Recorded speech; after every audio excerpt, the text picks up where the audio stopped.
South Korea president Un సుక్ Yale ఎట్టకేలకు arrest అయ్యారు. Emergency వివాదం కేసులో యేల్ను అదుపులోకి తీసుకున్నారు పోలీసులు. మార్షల్ లా విధించి చట్టాన్ని ఉల్లంఘించినందుకు గాను ఆయన్ను అరెస్ట్ చేసినట్లు తెలిపారు. భారీ భద్రత నడుమ యేల్ను అక్కడి నుంచి తరలించారు. గతంలో యేల్ను అరెస్ట్ చేసేందుకు ఓసారి ప్రయత్నించగా పెద్ద ఎత్తున ఉద్రిక్తతలు చోటు చేసుకున్నాయి. ఆ పరిణామాలను దృష్టిలో ఉంచుకొని నేడు భద్రతను కట్టుదిట్టం చేశారు.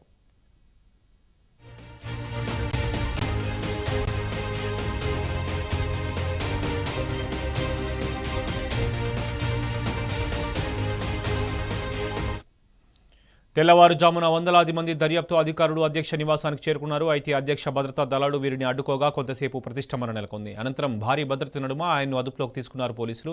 కాగా గత ఏడాది 3న ఎమర్జెన్సీ మార్షల్ లా విధించారు యోల్. దీనిపై తీవ్ర వ్యతిరేకత రావడంతో తన ప్రకటనను విరమించుకున్నారు. మార్షల్ లా ఉత్తర్వులు జారీ చేసి దేశాన్ని సంక్షోభంలోకి నెట్టేందుకు ఆయనపై కేసులు నమోదయ్యాయి. విచారణకు హాజరు కావాలని దర్యాప్తు అధికారులు పలుమార్లు సమన్లు జారీ చేశారు. వాటికి ఆయన స్పందించకపోవడంతో కోర్టు ఆదేశాల మేరకు ఇప్పుడు అరెస్ట్ చేశారు.